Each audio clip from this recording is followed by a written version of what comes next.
It's June 28th, 2011. I'm Peter Overstreet of Aeronaut Productions, and you're watching the Steampunk History Beyond Imagination behind the scenes video blog.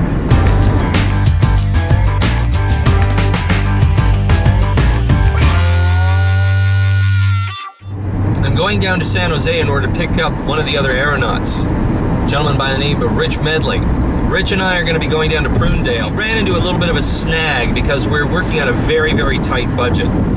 And we got some estimates for a printer to do this kind of nice wallpaper look for one of the galleries. And we realized that in steampunk, the world of steampunk, the best thing to do is to take pre-existing objects and repurpose them. So what we're going to do is we're going to go around to every single thrift shop and IKEA and try and find as many picture frames as we possibly can that are relatively inexpensive. And we're going to try and buy up ones that look relatively close to the same style and shape, and print up our own legends and our own graphics and put those into the display.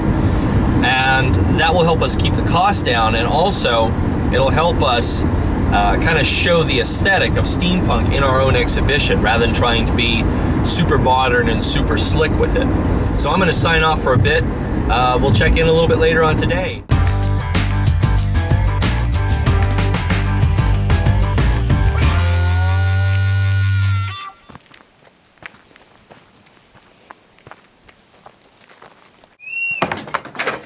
Is the lights working there? Yeah. There we go. Okay.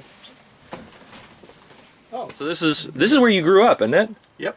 That's awesome. Pretty much here. Yeah, so Rich's mom is letting us poke through all of her stuff and in different sheds and things like that. What we're looking for picture frames, like I was talking about earlier on the trip up. So we're finding all these neat old picture frames we're going to try and repurpose. And we scored. We've got like a nice little mother load here, if you'll forgive the pun. So you used to work at the boardwalk at Santa Cruz, right? The Yep. beach boardwalk. That's So I just wanted to point this out because there's something really kind of cool in here. If you want to show us, we were poking around for stuff, and I looked and I saw coin slots, and all of a sudden we look, and all of a sudden there's this of all the people. Rich has this incredible knack of finding stuff. We call it like the thrift store mojo.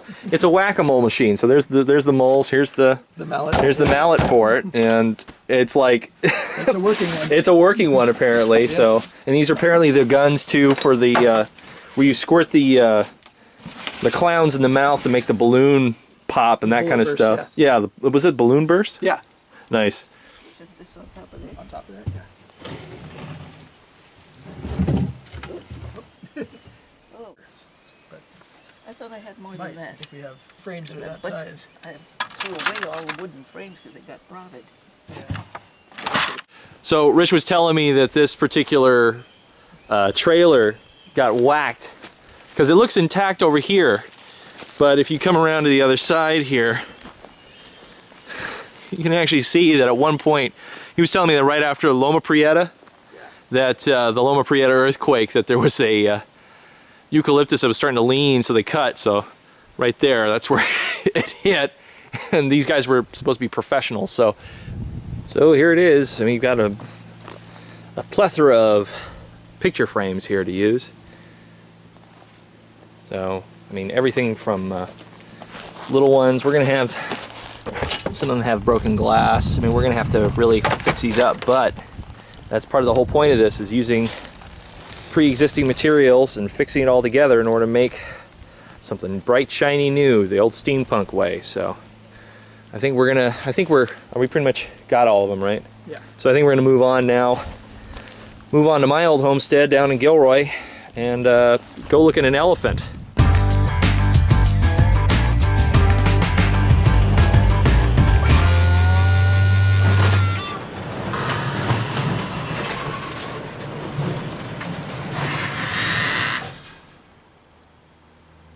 A couple days ago, a lady came up here looking for directions, and she got out of her car, and she got about halfway up the driveway, and she just stopped, like, what a cool elephant. We're sure, we don't know quite how it works, but it doesn't really operate, so you don't have to worry about it. Everything's completely safe, and while you're talking, you know, maybe the eyes kind of start to creak And then open. the kids in the audience are starting to make noise, and then the light comes on. It's like, Mm-hmm. and then maybe it can start reaching towards you, wherever you are. Nice. Figure out- that was kind of the. It's alive. We should take apart. You have to look at it. You'd have to get real close up to see in this light, but I figured if you had your house lights down. Yeah. Orange. You can see the Yeah, there it is. Right in there. Yeah.